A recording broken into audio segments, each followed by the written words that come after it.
Obrigada, Lô. Obrigada pelo convite do Círculo.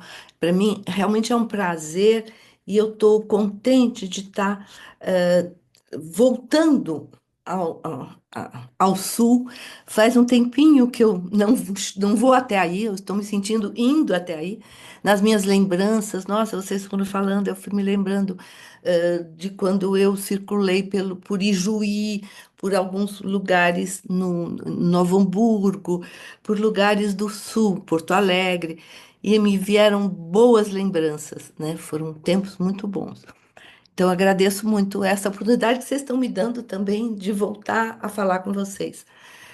E também dizer que eu preparei um material fazendo uma coisa que eu gosto muito de fazer, mas que é muito difícil, que é traduzir, traduzir. E quando a gente traduz psicanálise, a gente trai. Um tradutor, traditor, traidor. Então, peço desculpas aos psicanalistas, mas eles vão perceber aí onde está a psicanálise. Enfim, a gente tem que se conformar, inclusive com os recortes, não só com a traição, mas com os recortes, porque eu recortei, né? Vocês lembraram que eu estou fazendo isso faz tempo, né? Porque os anos passam e a gente continua, aí quando a gente vê, tem lá um material e eu precisei recortar, então eu fiz uma escolha, não sei se foi a melhor escolha, bom, foi a escolha. Mas daí vamos ter oportunidade de conversar. Eu vou tentar não me alongar muito para a gente realmente ter tempo de conversar, de vocês perguntarem, de a gente falar, né? E acaba sendo só isso aqui, uma forma de suscitar. E é assim, pensando muito nos profissionais de orientação psicanalítica que vão para a escola, né? Que vão enfrentar questões lá em sala de aula. E é claro que com isso eu transito por alguns conceitos que eu espero que também sejam úteis para quem está escutando. Então, vamos lá. Acho que é isso. Então, vamos lá. Deixa eu compartilhar. E eu também, então, coloquei três ou quatro pequenos vídeos para ilustrar o que eu estou querendo trazer para vocês. O que que eu estou querendo trazer? Isso aqui, olha, os princípios orientadores de práticas inclusivas, isso foi um material que a gente construiu no lugar de vida. Opa, eu quero passar, ele não está indo, peraí. Aqui. E a gente então pôs nesse livro aqui, eu estou pondo aqui só para vocês terem mesmo uma referência. Peraí, deixa eu botar vocês aqui para o alto. Pronto. Não, ele não quer. Peraí, só um minuto. Ah, ele fica no meio da apresentação. Vocês estão. Agora ficou. Pronto. Então, esse é o livro do qual eu parto, não é? Aqui estão os princípios, todos eles desdobrados. Eu vou trabalhar só com dois que eu acho que são importantes. Então, foram desenvolvidos o quê? Durante esses anos de discussões e reflexões do lugar de vida com as escolas. A gente trabalhou a vida toda. O lugar de vida é uma instituição que eu criei dentro do Instituto de Psicologia da USP para atender principalmente as crianças chamadas tempos atrás de psicóticas e autistas, né? E logo a gente viu a importância de elas estarem na escola, isso desde 1990, e então 25 anos, não, acho que eu fiz a conta errada. São 35 anos. Eu quis há 10 anos, eu entendo por quê. Então, Sim. dá para entender, né?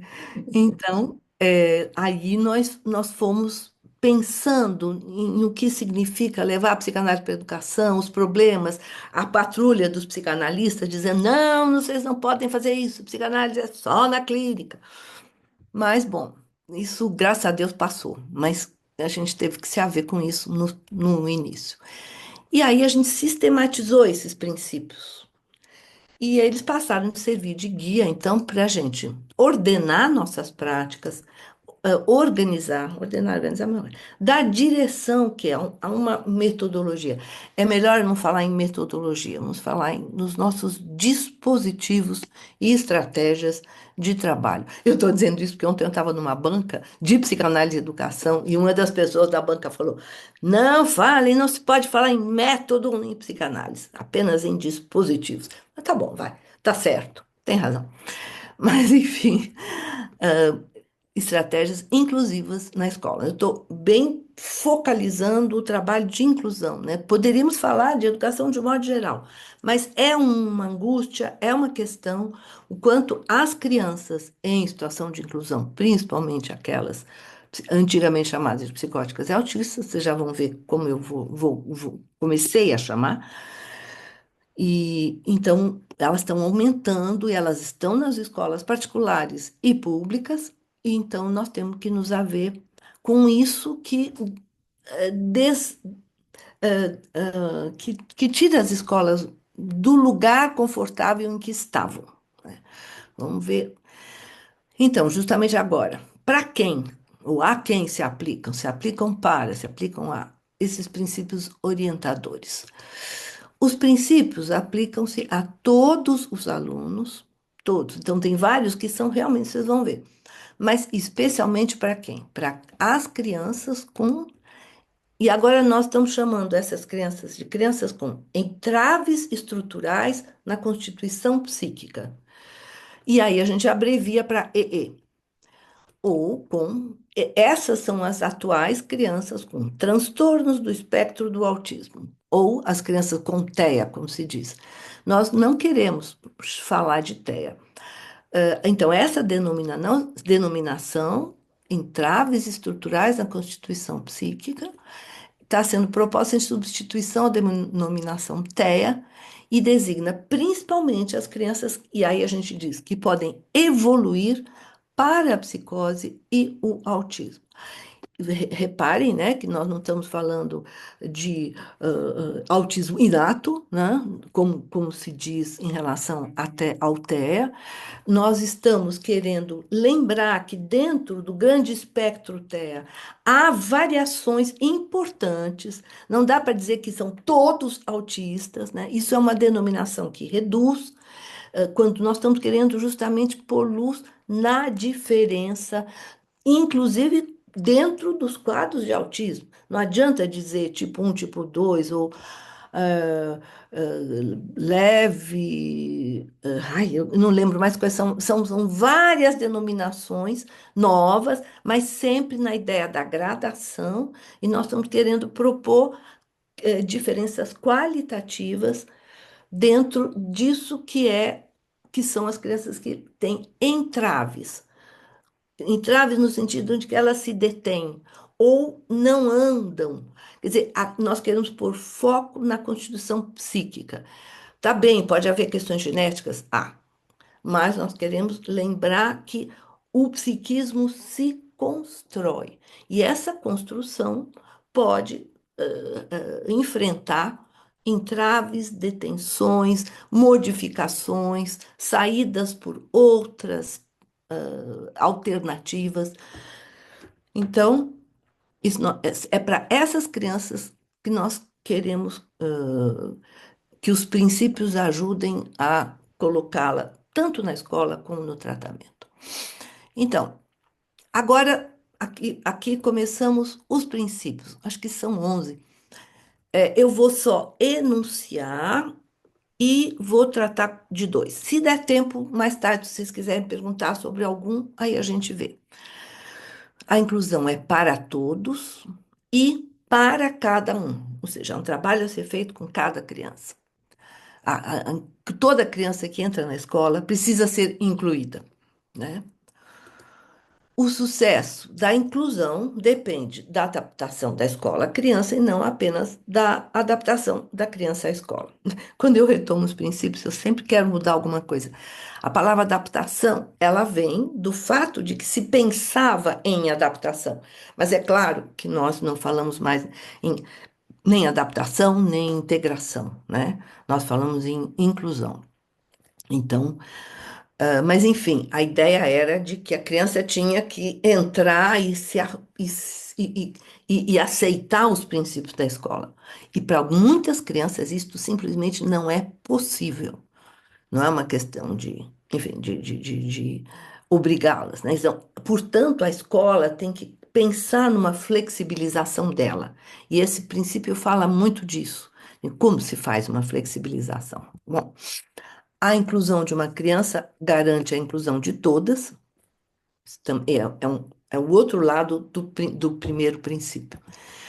Depois, a inclusão escolar é terapêutica, educar é tratar. Essa é nesse que eu vou me deter.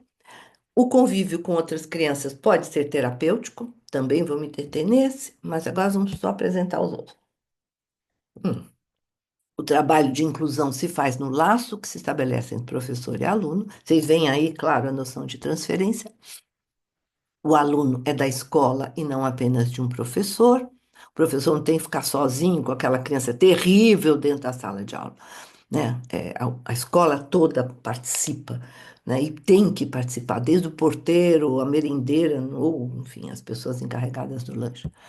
A escola proporciona uma referência simbólica para todas as crianças. E a escola é o lugar social da criança. Ainda tem mais esses dois. O educador tem seu saber sobre o seu aluno, um saber inconsciente, né? Nós trabalhamos, a gente põe muita ênfase aí, quando a gente trabalha com os professores, né? Diretamente com o professor. E a igualdade é o direito à diferença. É um princípio bonito esse. Eu só vou dizer para vocês de onde é que vem. É da Maria Vitória Benevides. Ela diz assim: sem igualdade de direitos, não há respeito possível às diferenças. E é isso que ela quer dizer quando afirma que igualdade é o direito à diferença. Isso para nós é essencial. Nós estamos trabalhando com a diferença, quer na escola, quer na clínica, com a diferença daquele sujeito ali, portanto, com a sua singularidade, né? Nós trabalhamos tanto com o conceito de singularidade como de diferença. Muito bem, então agora vamos para esse princípio. A inclusão escolar é terapêutica, educar é tratar. Por que que eu trouxe esse princípio? Porque ele é a base de toda a nossa reflexão sobre as relações entre psicanálise e educação. Então, vamos ver no teórico um pouquinho, e depois, no segundo princípio, nós vamos para a sala de aula. Mas, por enquanto, vamos falar dos nossos fundamentos. O fundamento dessa ideia de que educar é tratar está nesse negócio chamado educação terapêutica que nós, no lugar de vida, trabalhamos para a partir dessa necessidade de articular, sem fazer perder, sem fazer com que a psicanálise colonize a educação, né? Então eu sempre parto só desse trechinho aqui do Freud. Que é o fato.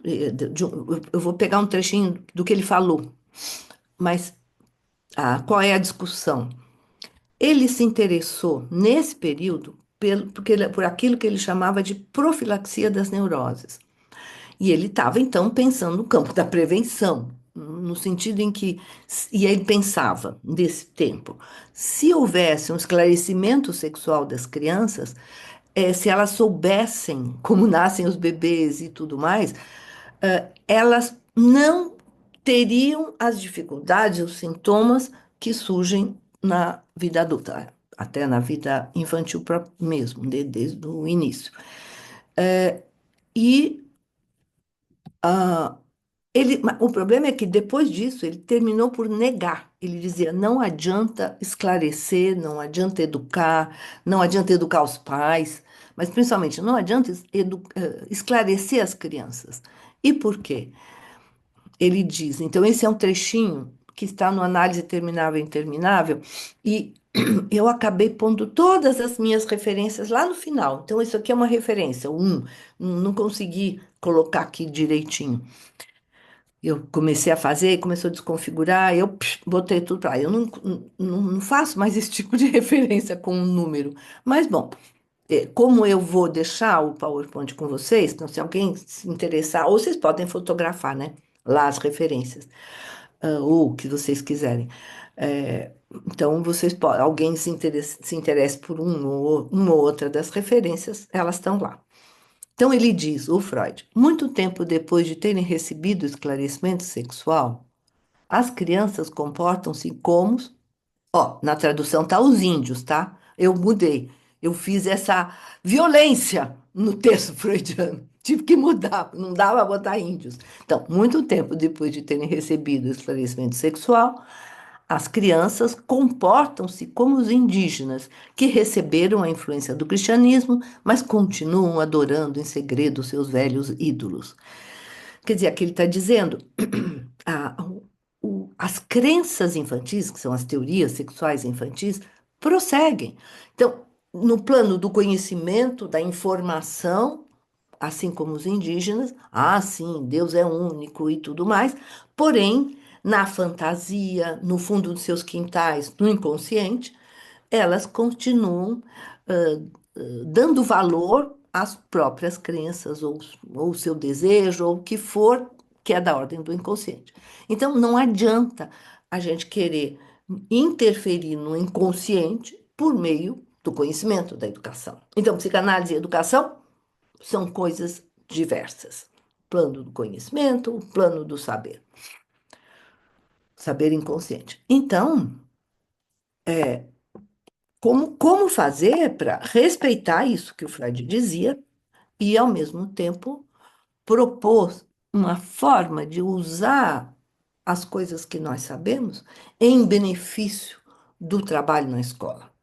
Isso é uma demanda que vem sempre, né? E nós podemos fazer. A nossa reflexão nos levou a propor o quê? Uma nova leitura da noção de educação. Quando a gente amplia a noção de educação, nós podemos pensar assim na, na conversa com a psicanálise. Então, vamos ver que noção de educação pode ser essa. Então, isso aqui é uma proposta, há muitas outras, né? Então, essa foi uma modificação a partir de uma muito antiga que eu tinha, e eu comecei a mexer. Eu ainda não estou satisfeita.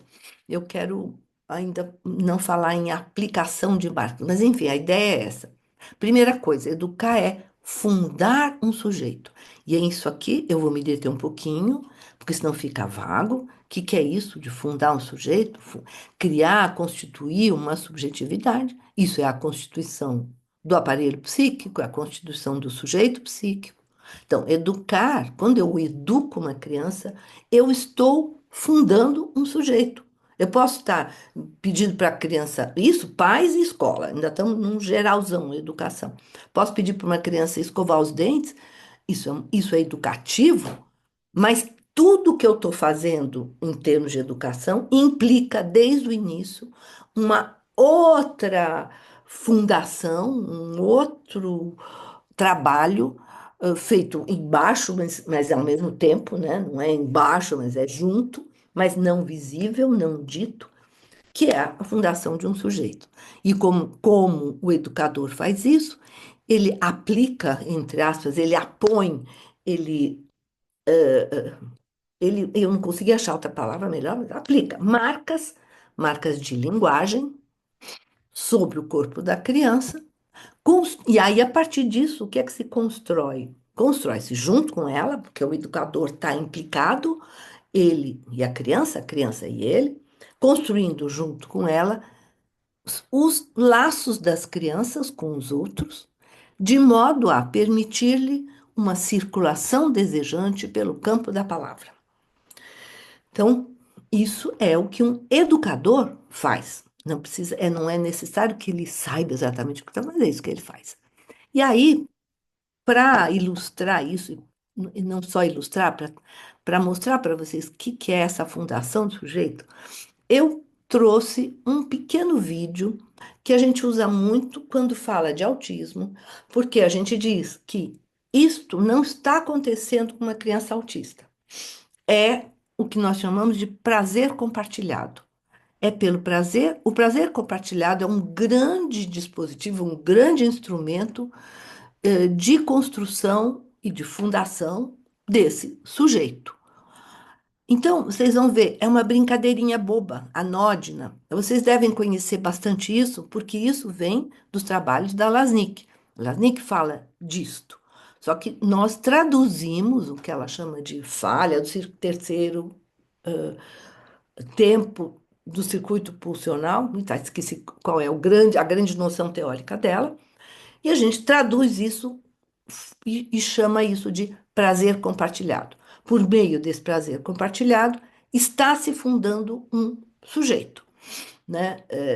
É brincadeira, tem palavra, tem um monte de coisa. Essa criança está aprendendo um monte de coisa, está sendo educada, porém, ao mesmo tempo, está sendo fundado um sujeito.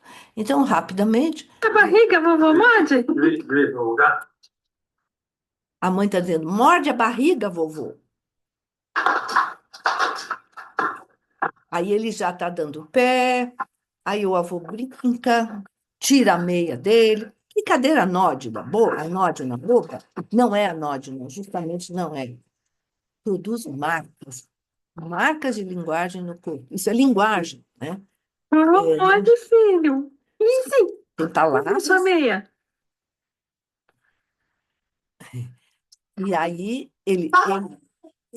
essa criança, ela brinca, ele brinca, brinca, mas tem crianças que morrem de rir. Ó, chega? Não, Ó, chega? Não. Ó, a mãe traduziu. brincando até amanhã. Ai, ó, lá, ó a barriguinha levantada, né?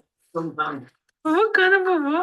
Ó, provocando. Vocês veem, tá tudo. Desculpe que eu cortei, mas é mais ou menos isso. Eu sei que o pessoal gosta de ver esse, esse videozinho, mas para a gente ir para frente. Então, muito bem. É isso que é fundar o sujeito, para resumir.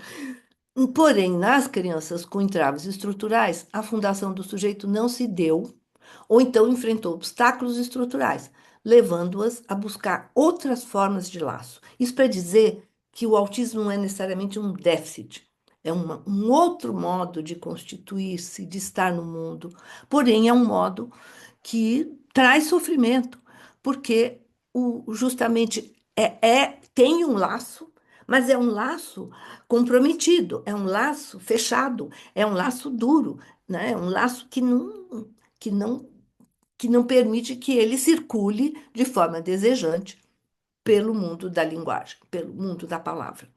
Então, nós intervimos por causa disso, porque tem sofrimento, né? Mas ele constitui um modo de ser outro. Mas não tem ali o sujeito pensado nos termos psicanalíticos, tem uma outra forma de subjetividade. Bom, isso eu não vou entrar muito, porque senão eu gosto muito de falar de autismo, quando eu vejo, já falei demais, eu quero falar do trabalho na escola. Então, essa fundação não se deu convenientemente, não por uma falha dos pais, mas por impedimentos constitucionais. Então, voltando à educação terapêutica. Se para uma criança autista o trabalho, o tratamento, então, é o de provocar justamente a emergência de um sujeito na relação, um sujeito compartilhando o prazer, se é isso que nós temos que fazer no tratamento, se isto, e se o trabalho, então, do tratamento é o de fundar um sujeito, então, educação e tratamento convergem, né? Porque isso é educar. Mas isso é também tratar. Ao tratar, eu faço. Eu tenho que trabalhar com a emergência de um sujeito. Então, educação e tratamento convergem na mesma direção. Ambos estão interessados na emergência, na fundação de um sujeito. Então, tratar é educar, educar é tratar. Então, essa perspectiva muda a relação do tratamento com a educação. A escola passa a fazer parte de qualquer trabalho com a criança. Na escola, educativamente, também está fundando o sujeito. A escola funda sujeitos o tempo todo. também num nível mais sofisticado, mais à frente, porque ela não está trabalhando com bebê, mas ela está sempre produzindo marcas de linguagem, né? E para que essa criança circule como um ser desejante. Quando uma escola pede a uma criança que faça uma redação, também tem ali marcas de linguagem, marcas que não são marcas do tipo aprendi a palavra X, né? Ela está fazendo um sujeito não só se constituir, como falar de si, né? Então, no caso das crianças com entraves, mais ainda, né? Porque elas estão tomando uma criança em relação à qual o sujeito ou não está constituído, ou está obstaculizado, tem uma série de problemas ali. Então, ela está junto com a gente. Então, ela também está tratando. E nós, quando tratamos, também estamos educando, se a gente entender que educar é fundar um sujeito. E aí nós temos que conversar. Como é que isso está acontecendo lá? Como é que está acontecendo no tratamento? Nós estamos na mesma direção. O professor passa a fazer parte de qualquer trabalho com a criança com entraves estruturais. É isso que se a gente coloca isso para os professores dessa maneira, eles assustam. Não, não, eu não sou terapeuta, eles dizem.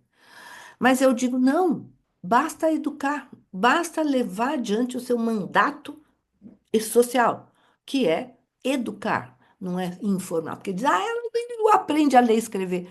Mas ele está, né, está sendo colocado ali na sala de aula, isso está sendo importante para ele como sujeito. Aí diz a professora, eu passei um ano ensinando, ele não aprendeu nada. Eu falei, mas espera aí, no começo do ano ele tirava a roupa no meio da sala de aula e não ficava. Agora, no fim do ano, ele senta na carteira. E ninguém botou ele em camisa de força, ninguém amarrou ele. Agora ele quer, ele está ali. Se ele está sentado, é porque ele está mostrando alguma forma de interesse. É do sujeito que se trata aí, não é mais da criança que está aprendendo ABCD, né? Então aí a professora está junto conosco na fundação de um sujeito. Ela está tratando e educando. E nós lá no tratamento estamos educando e tratando. Então, e aí, as professoras se aliviam, falam, não, realmente, nós estamos fazendo um trabalho que ultrapassa ou a quem ou além da alfabetização. E sendo que ao fazer a alfabetização e tudo que a escola proporciona, isso é o trabalho também, né? A alfabetização produz, tem efeitos. É muito interessante ver quando uma criança aprende a ler e escrever, uma criança autista, como isso a recoloca em termos subjetivos. Então, a alfabetização também é terapêutica. Então, finalmente, né, para terminar esse princípio, a educação terapêutica, que é um termo cunhado para fazer face a um tipo de intervenção junto a crianças com problemas de desenvolvimento, é um conjunto de práticas interdisciplinares de tratamento, com especial ênfase nas práticas educacionais. Muito bem. Aí, ainda tem mais esse, quer dizer, o que que a gente faz ali? A gente visa a retomada do desenvolvimento global da criança, não só cognitivo, retomada da estruturação psíquica ou interrompida, ou sustentação do mínimo de sujeito que uma criança possa ter construído. Então, aqui eu estou repetindo. Tratar é dar-lhe condições para que ela encontre um lugar de enunciação, de circulação no campo da palavra e da linguagem, né? Eu quero que ela possa vir a circular do campo da palavra e da linguagem. Muitas nunca deixam de ser autistas, mas começam a escrever livros, como é o caso da Donna Williams e de muitos autistas escritores. E aqui, nossa, aqui eu já falei antes, então agora eu vou mostrar para vocês uma outra coisa, porque quando eu mostro bebezinho, vocês falam, tá, bebezinho a gente entendeu, mas e uma criança maior? Isso aqui é um trecho no tratamento, é a emergência do prazer compartilhado no tratamento. Mas isso pode acontecer na escola também, é só ficar de olho, Tem professor que fala, eu acho que ali aconteceu prazer compartilhado com a criança X lá na escola. Então, mas é porque nós temos poucos vídeos, é muito difícil capturar isso, porque é um instante que isso surge. Mas aqui nós tivemos. Então, eu uso. Ops, ops, ops, espera. É aqui que eu tenho que ver. Cadê? Aqui. Que sono! Ai, que sono!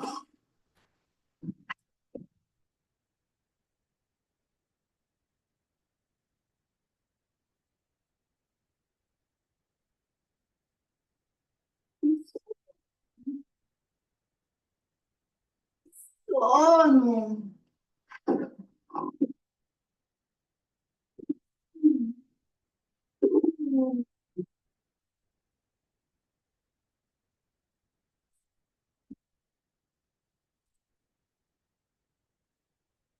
Bah, eu tô com muito sono.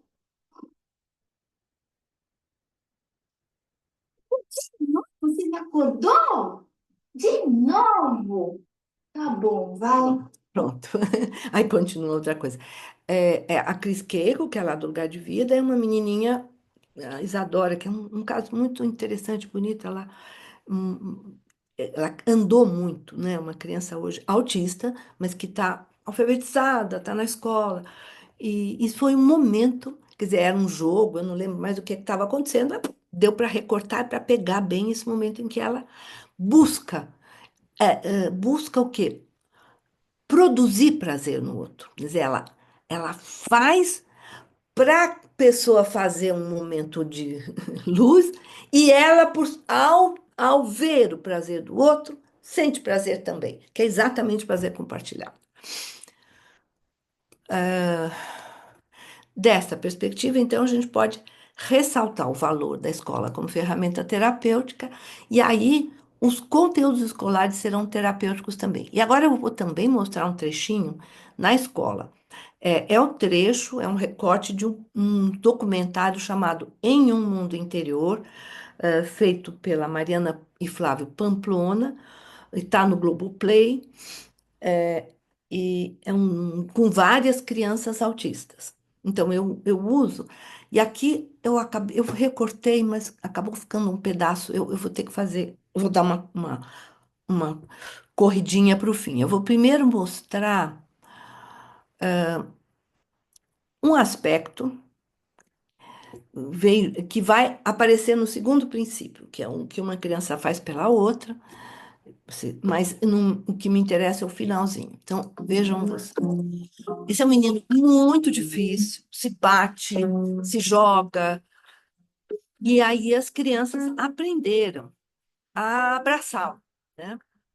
Tem, então, a dimensão afetiva, Isso mas é que é bonito, que é transformador a das mãe, pessoas. É você ouçam a mãe. conviver com diferente, não esperar nada, porque Beto não faz nada por ninguém, não faz um carinho, ele recebe. Não era isso que eu queria. É, ela diz, ele não faz nada, ele recebe. E isso, com isso ela está falando, é como se ela tivesse aprendido sobre o prazer compartilhado, porque no prazer compartilhado, justamente é o compartilhamento que interessa. Você produz prazer no outro para sentir prazer pelo fato de ter produzido prazer no outro. E ela está dizendo que ele só recebe, que é bem típico dessas crianças. Ele só quer para si, mas ele não está interessado em despertar no outro alguma coisa que produza nele também prazer. É o prazer pelo prazer do outro. Então a mãe sabe, ela diz, ele não quer. Mas que bom que todo mundo aceite isso, que não espere nada dele. Ops, não, eu que preciso voltar aqui. Então, ela diz isso. ah, então, aqui é esse momento dele sendo abraçado, mas agora. Aqui tem, enquanto tem essas cenas, Na escola, são né? Mas cenas. que Aqui ela está falando da legislação, então por isso que há um eu monte de pulo. gente em volta. Aí ela fala, essa moça, essa profissional, está dizendo que é importante ensinar, dizer coisas para ele, Porém, eu quero mostrar para vocês Ó, o que que nos interessa aqui, ó. agora Aqui, qual é o patinho? ele está na sala de Patinho recursos. cinza, bolinha cinza, que legal! Patinho rosa.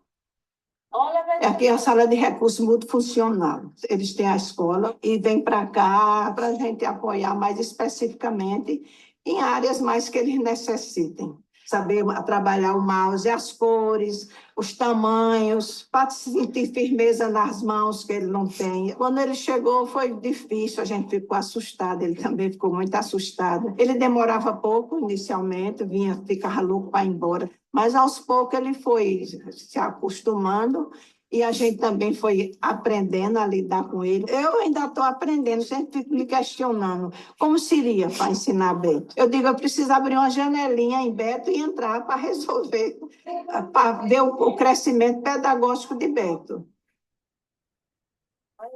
Parabéns, Beto, amarelo! Ele, o vermelho. Não, tá, tá de cabeça pra baixo.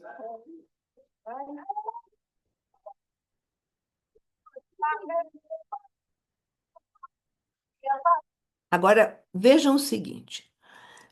Que a que nós estamos assistindo? Não à educação, mas a um treinamento. Não estou criticando o treinamento, não. Mas vocês veem, tem uma coisa mais engessada, tem que aprender, botar as formas, triângulo, tal, tal.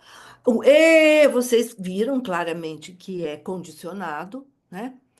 Tá bem, está dando formato para esse menino, mas o que que interessa? O que é a psicanálise na educação? Não é ajudar a ensinar ou dar informações, é fazer aparecer isto aqui. E aí eu vou passar de novo, que é muito sutil. Não sei se vocês viram. Ó, isso aqui, ó. Olha ele olhando para para a moça que está aqui.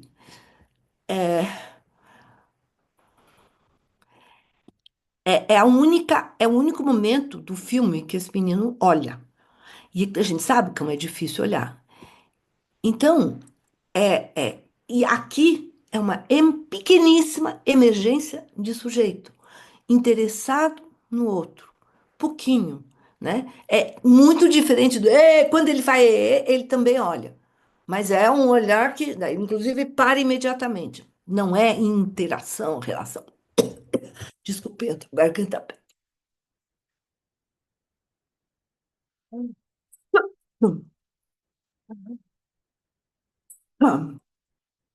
Ó, hum. Até que quando ela diz, toca aqui, eu acho que ele também olha para ela, mas eu cortei antes. Então, última vez.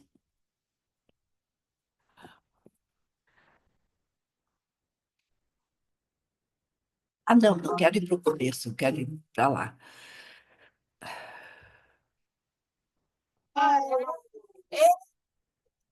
Olha, aí ele não está olhando, ele olha para ela, mas fecha de novo, né?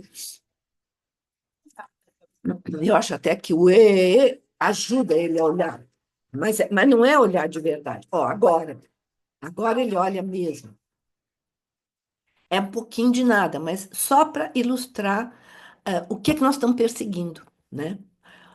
Isso aqui tudo bem, isso é a mesma coisa que falar que eu quero que ele faça uma circulação desejante no discurso social da infância no mundo contemporâneo. Então, vamos ver agora.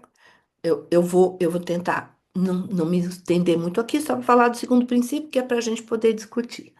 Então, primeiro princípio, educar é tratar. Então, tudo isso, e as formas e tudo isso está dando para ele a chance de ele aparecer. Então, não quero, para mim o importante não é que ele aprenda triângulo, blá, blá, blá. Claro que é importante, mas do nosso ponto de vista, daquilo que estamos fazendo na escola, nós estamos trazendo os instrumentos da psicanálise, de compreensão da psicanálise sobre educação, para dar para a criança uma chance de fazer emergir o tal sujeito, que é o sujeito do desejo, que é o da relação, que é a vontade de estar com os outros, sem morrer de medo. Muito bem. Segundo princípio, o convívio com outras crianças pode ser terapêutico. Vamos falar então, a base teórica desse princípio está na função do semelhante, que é uma coisa com a qual a gente também tem trabalhado muito. Por quê? Porque a gente sempre trabalhou e sempre apostou no trabalho com grupos de crianças. A pergunta desde o início era: o que uma criança faz pela outra? Que está a referência de um dos escritos. Então, a clínica nos levou a reunir nossa experiência e nossas reflexões e uma teorização é que chamamos então de função do semelhante.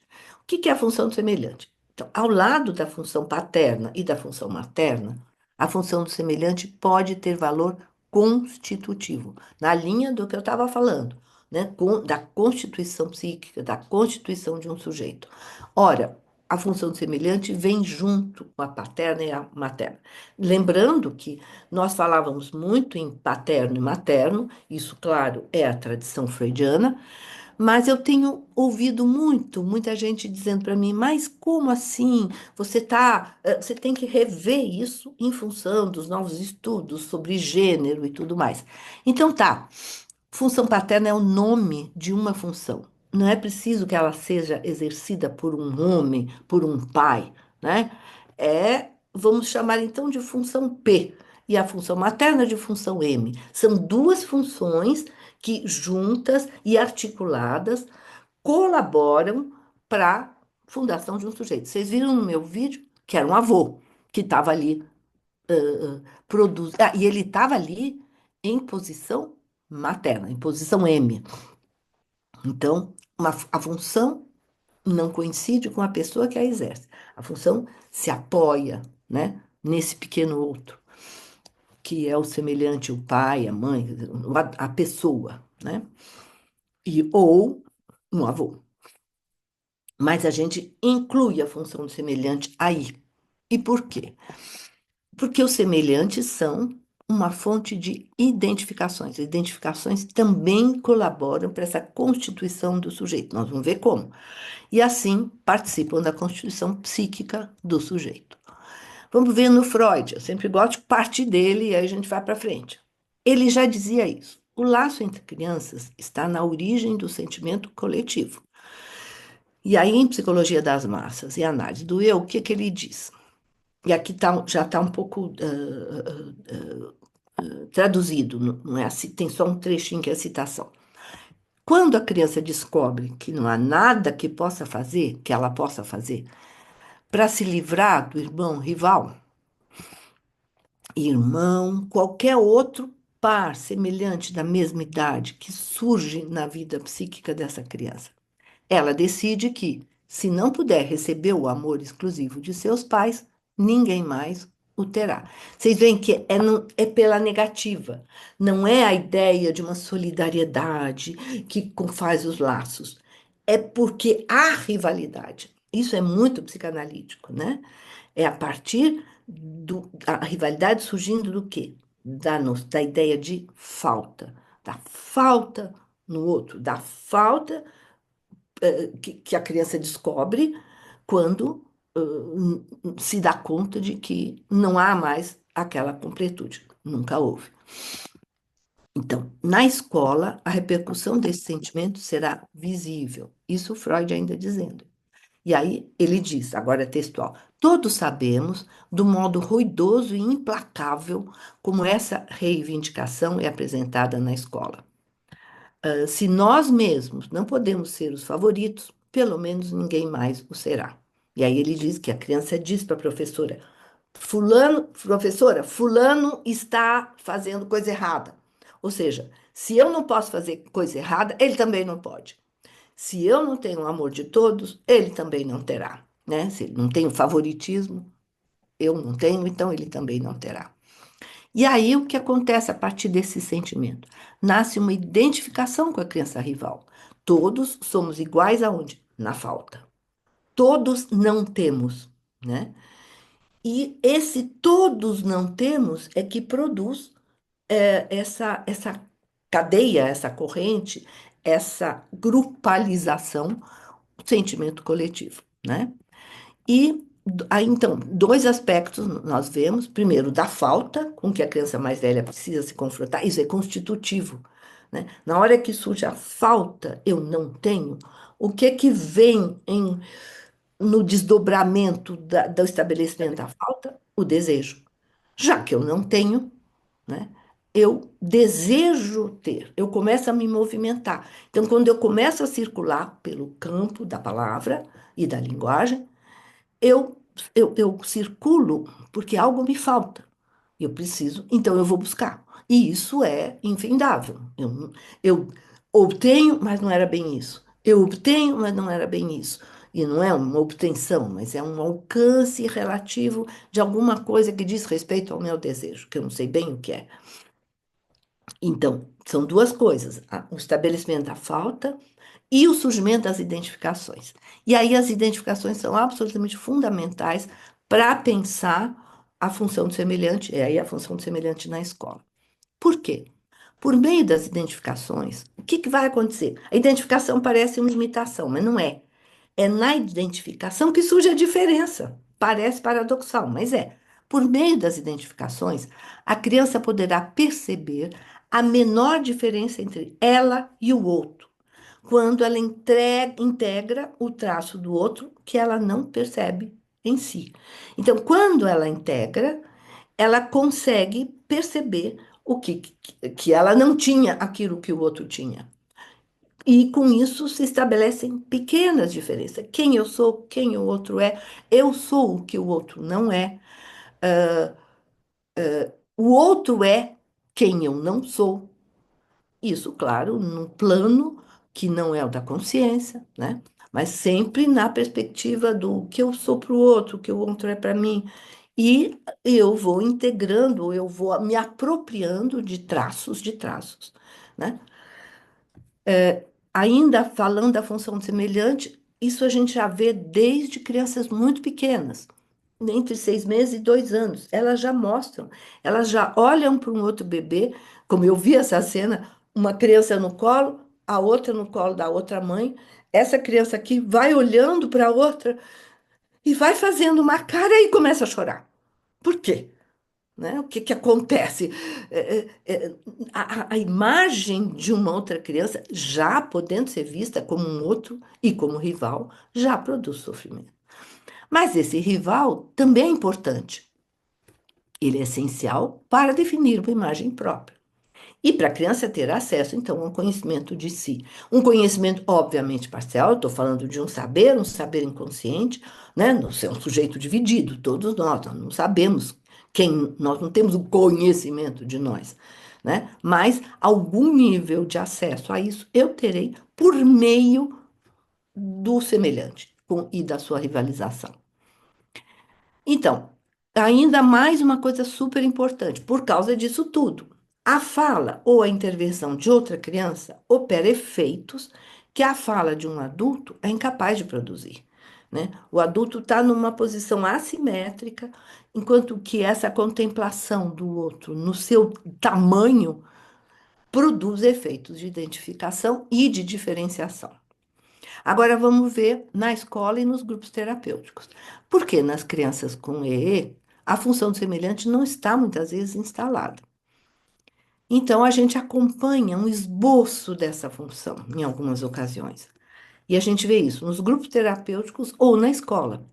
E aí o que que a gente vê? Não vê a função do semelhante, a gente vê o apoio na imitação, que ainda não é uma identificação. A gente vê um apoio na imitação do colega, de uma outra criança, que pode vir a se desdobrar em direção à identificação.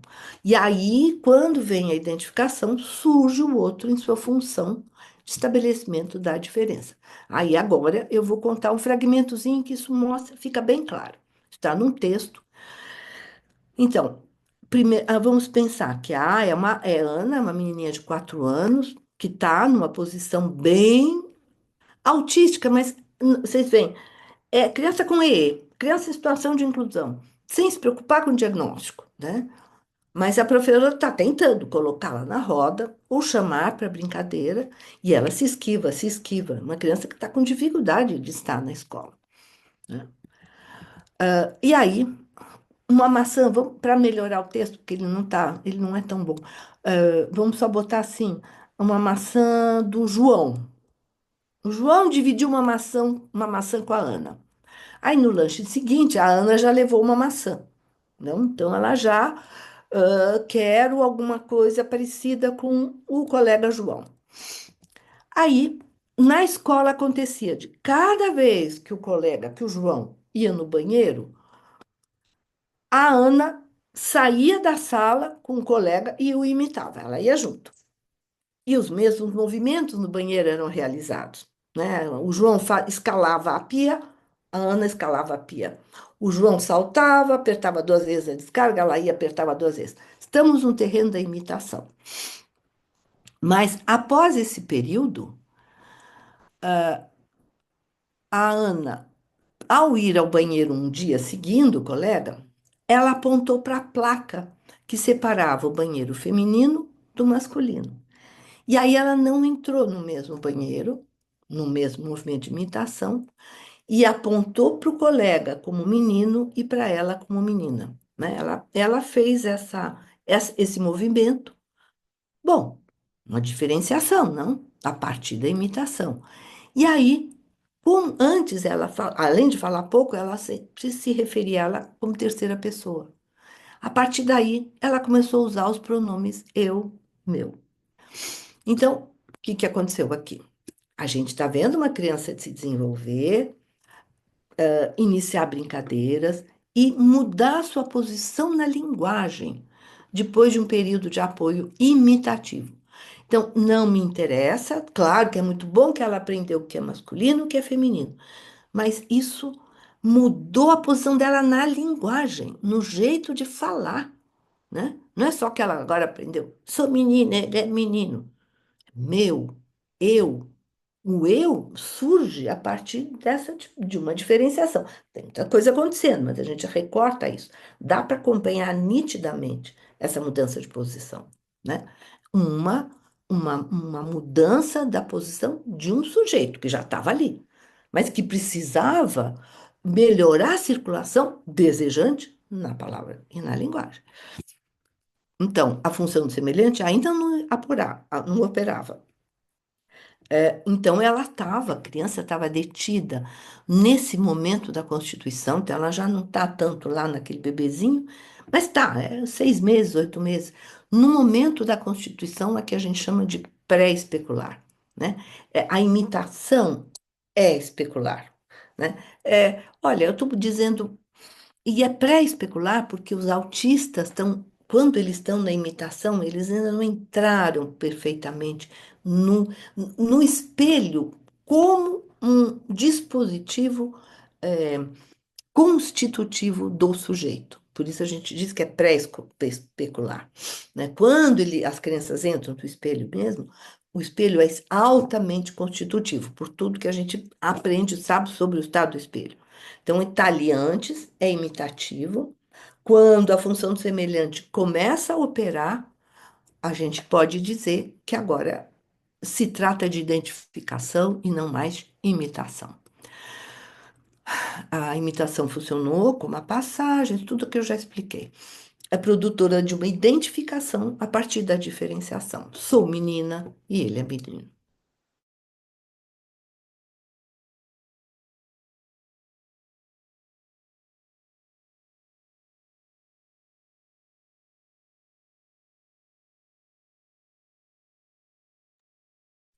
Professora, onde está você? Perdemos a Kupfer? Perdemos, meu Deus! E agora? Vamos aguardar, ela deve reconectar. Mas que maravilha, né? Sou uma entusiasmada com, né, todo esse estudo, toda essa construção de conhecimento, né? Ah, o computador descarregou. Ela. Tudo bem, tudo bem. Com certeza temos já algumas questões, né? Eu teria, com certeza vocês também já. Opa, eu não estou conseguindo abrir o chat aqui agora. Eu também estou com problema? Abri. É, o Ângelo, né? Vamos, quando a professora retornar, né? Com certeza tu pode estar fazendo essa interlocução com a professora. Gila, você entrou depois, né, Gila? Queres te apresentar? Pronto, vou. Oi, oi, oi. Sim, a, a pessoa que Depois, Gila, depois. Obrigada, professora. A gente viu ali que, pelo é eu. retorno. Ai, meu Deus. Peraí, deixa eu só tirar isso aqui daqui. Uhum. Hum, ai, não dá para tirar. Eles ficam pedindo para eu ativar as reações. Ah, saiu, pronto. Tá Vou bom. compartilhar de novo a tela. Tem material ainda, professora? Oi? Tem material ainda que a senhora gostaria de apresentar, isso? Aham. Eu tô terminando, tá? Tem, Tá, não, não temos pressa, fique à vontade. tem dois videozinhos para a gente terminar a função do semelhante. Ai, meu Deus. Então, já tá aqui, vocês estão vendo já? Estamos. Tá. Putz, vamos lá. Tá, já tá aqui. Aqui é a função do semelhante na escola. É um trechinho também do Em um Mundo Interior.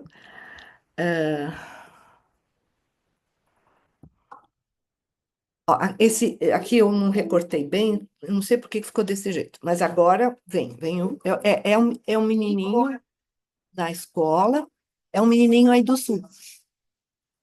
Ah, por enquanto, essas primeiras cenas ainda não são emergência de sujeito, né?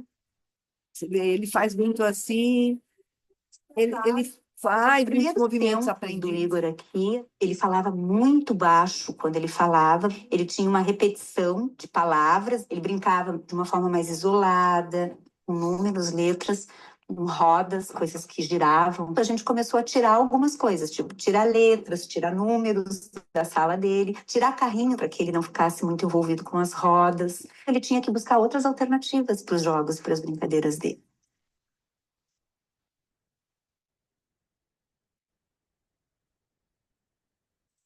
Mas não pega agora, tá bom? Não pega antes da hora. Eu disse que não pega antes da hora. Ele está num processo assim de querer pegar as coisas dos outros sem concessão do outro, então ele empurra. Mas isso é uma coisa bem do processo de inteligência relacional dele. Ele está começando a se perceber parte desse grupo, né? Vocês veem, a menina fala, não pode. Ele está rindo, tá dizendo que ele está comendo coisa de verdade, massinha, né? Mas isso ainda é, vamos dizer, instrução, não é constituição. As crianças acolheram ele, começaram a traduzir as coisas que ele fazia e dizer, ele quer ir tal coisa, ele quer ir no banheiro, ele quer brincar com isso. Aí eles começam também a se perguntar sobre as diferenças. Então, nisso não tem muito preconceito, porque eles estão construindo juntos isso. Eu acabei ficando amiga da Lia. É essa E ela parte tem que um filho. interessa. Um belo dia a gente estava na casa dela jantando, os dois levantaram a blusa e começaram a mostrar a barriga um pro outro. E de repente deitaram no sofá e morreram de rir. Então foi um encontro. Eles descobriram palavras juntos, eles descobriram formas de brincar juntos. E eu acho que foi a porta de abertura para o Igor começar a prestar atenção nas outras crianças. Então, possibilitou ele a exercitar como é que se brinca e conseguir na escola fazer isso com outras crianças também. Então, é essa parte, né, que foi mais constitutiva dele, né? E aí nós temos o meu último slide, só para fechar, né? São os princípios, eu apresentei dois, para uma escola transformadora, que se transformam, inclui alunos com e protagonista no apoio à construção de novas subjetividades no mundo contemporâneo. Então, pronto, gente, era isso que eu queria mostrar para vocês. Aqui estão as referências. Depois, vocês podem ficar com esse PowerPoint que eu disponibilizo. Tá bom? Deixa eu interromper o compartilhamento. Nossa, acabou ficando quase em cima da hora, mas a gente pode ficar mais um pouquinho se vocês tiverem perguntas. Sim, professora, muitíssimo obrigada. Que maravilha a seleção ali dos materiais, né? Fiquei encantada assim com essa, esses recortes, ilustrou muito bem, né, aquilo que a senhora se propôs aqui, né? Nós temos sim alguma uma questão, né? O Ângelo vai poder estar falando, né, Ângela? Ângelo, quem sabe você apresenta a questão, né? Parece bastante interessante. Pois não. Então, colegas, doutora, me chama a atenção essa questão do olhar, né? Como se ela tivesse que, parece que assim, teria que ser recepcionado como uma coisa inata, né? E a minha experiência mostra que o sujeito ele busca outros modos de comunicação e a gente acaba tendo que entrar, né? Eu tenho Uhum. um aluno, o José, que ele faz círculos, né? Em alguns momentos ele está fazendo círculos no corredor, caminhando. Ele está há 2 anos comigo e eu observei que entrar no círculo dele, né, ajuda, ele reduz a caminhada e é como se tivesse um convite para que tu então chegasse para entrar no jogo com ele. Isso. Ele não olha de fato, claro, eu estou há bastante tempo com ele, em determinados momentos ele olha, mas ele, por exemplo, encosta a ponta dos dedos no teu braço. E isto, no meu ponto de vista, o que eu estou querendo dizer? Todos esses pequenos detalhes, encostar a ponta dos dedos nos braços, ele tem uma dificuldade de fala bastante acentuada, né? Então a gente precisa ter muita paciência para que ele também não perca a paciência, né? Até que chegue nesse processo do olhar.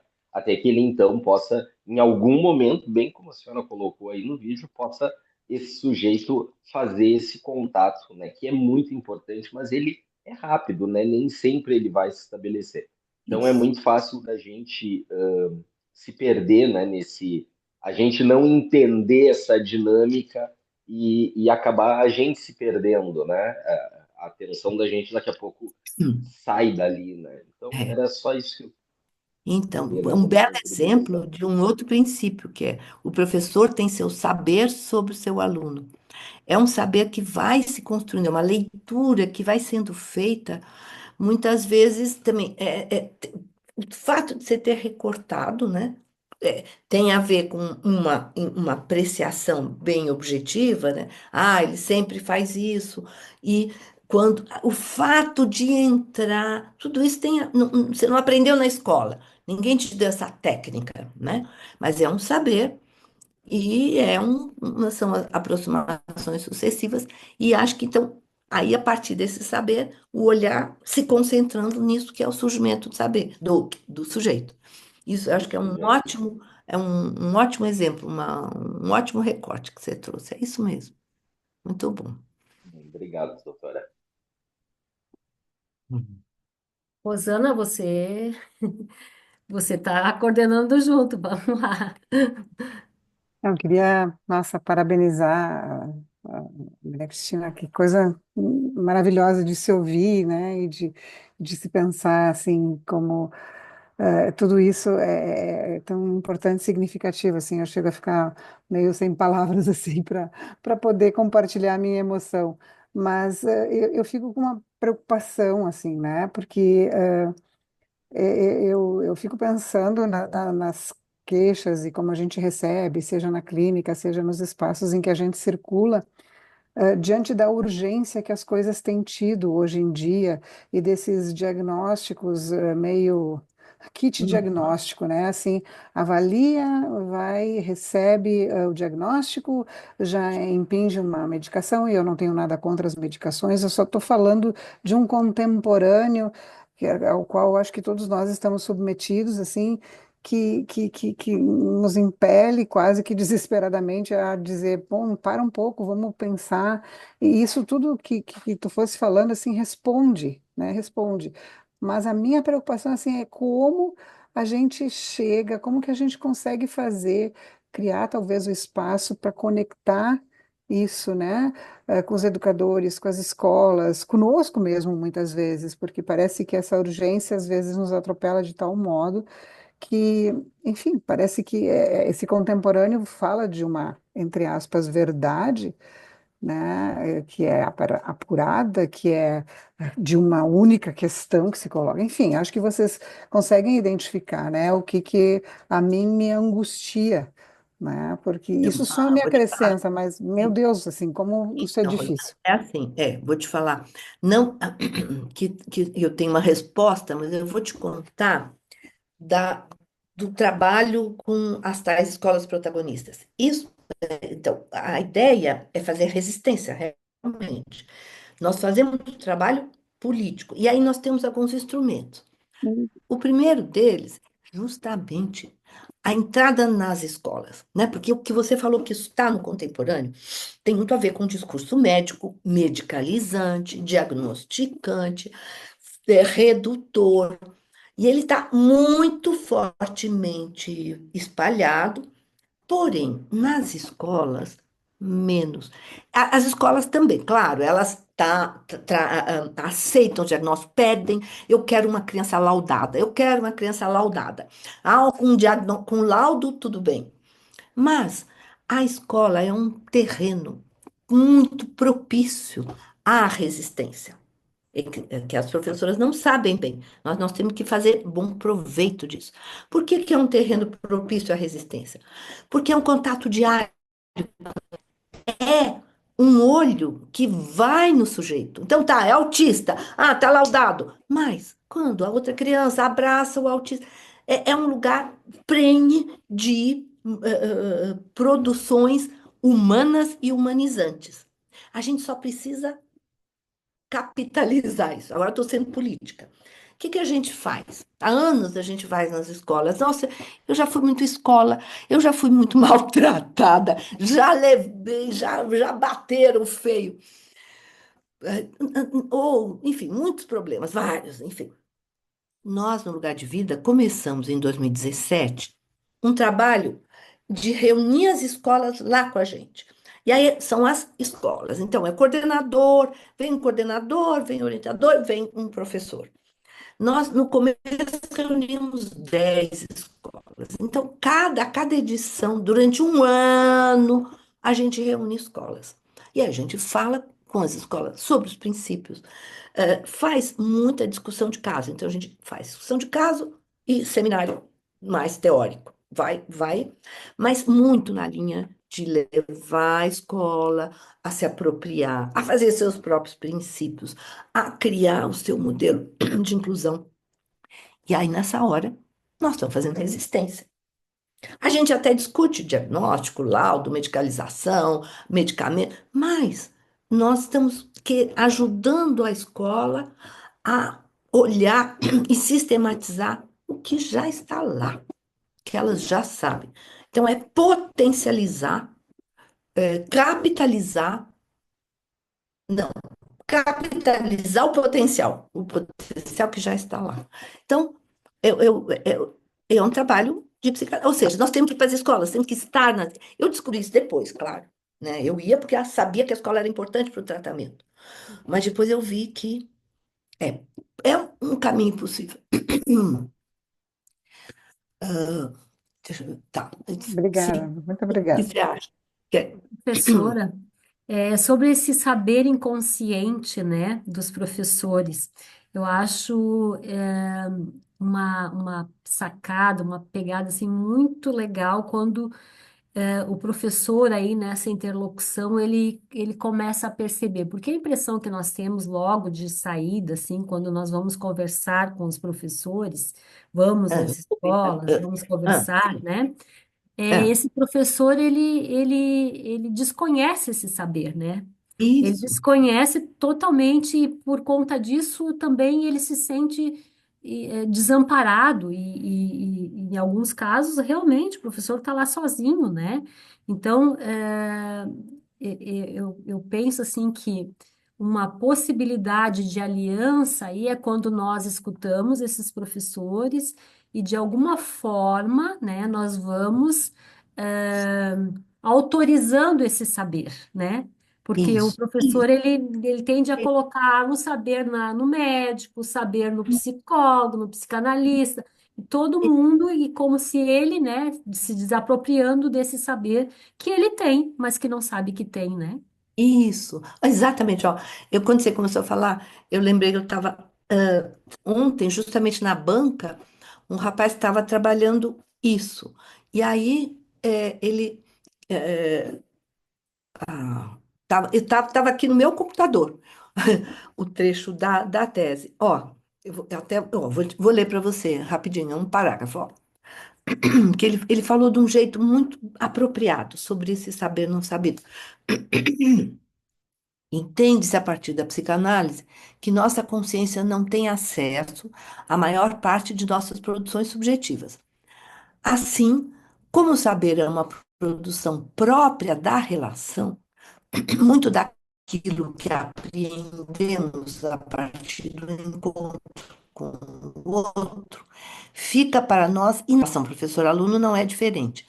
Enquanto um discurso racional busca apreender a criança no campo da consciência, categorizando-a, diagnosticando-a, buscando explicações sobre seu modo de ser, há um saber que é, isso aqui que interessa, que é da experiência, da relação, fruto do contato e da interação com a criança, e do qual nenhuma teoria conseguirá dar conta. O problema que se coloca aí é que nem sempre o professor está buscando acessar esse saber, até porque, devido à ordem do inconsciente, há coisas que ele não sabe que sabe. Então, é justamente aí que a formação de professores, o trabalho das escolas protagonistas opera. E é bem como você falou, Lu. Peraí, deixa eu voltar aqui para o Zoom. Pronto, né? Eu gosto porque está traduzido. O saber não sabido é um negócio super complexo, saber inconsciente, saber do desejo. Mas aqui, nesse trechinho, eu gostei desse trechinho que estava na dissertação ontem. Então, pim, peguei. Mas é bem isso. Acho que isso é super importante da gente trabalhar na escola. Diga, Tá Yane. certo. Doutora, eu queria saber como a senhora vê essa profusão de testes, né, essa taxonomia de criança que está se É. promovendo atualmente e que, na verdade, é um conhecimento que está muito longe, assim, né, de se entender a Uhum. subjetividade, né, dos ex, como a senhora traz, porque os pais nos procuram e falam assim, está aqui, está no teste, né? Ninguém sabe muito bem como se posicionar com relação a isso. A senhora está trazendo a escola como esse espaço de resistência e como que nós, né, como que a senhora tem lidado com isso? É um questionamento que eu É, antes gostaria de de mais fazer. nada, eu aceito, digo, assim, uhum, tá, tá, é um saber, ou melhor, é um conhecimento, né? Mas aí a gente diz, o que mais, né? É, mas, quer dizer, o que mais na nossa atitude, no nosso modo de prosseguir, né? Nem sempre a gente obtém bons resultados, porque os pais não querem ouvir, né? Então, precisam resistir. Tem muita dificuldade em conversar com a gente, tem muito pé atrás por causa das marcas da psicanálise no mundo contemporâneo, né? E principalmente o psicanalista que trabalha com autismo, dizia que as mães eram responsáveis, as mães geladeira. Nossa, como isso é difícil de tirar. Uma vez eu falei de autismo Isto Era, online, não era Isto Era, não sei, é uma revista online. E aí, comentários. Primeiro comentário. ela não falou sobre as mães geladeira. Mas, se não falou, pensou. Quer dizer, eu estava sendo condenada por ter, ter imaginado que eu pensei. Então, vocês veem a força com que está arraigada a ideia de que a psicanálise e o psicanalista condena as mães. Então, nós temos que fazer face a isso. Em termos macros, são trabalhos com as escolas, são projetos, são programas maiores, né? Não ao nível, a gente não chega ao, ao, a proposta de uma, a propostas de ações não é na rede pública, ações de políticas públicas.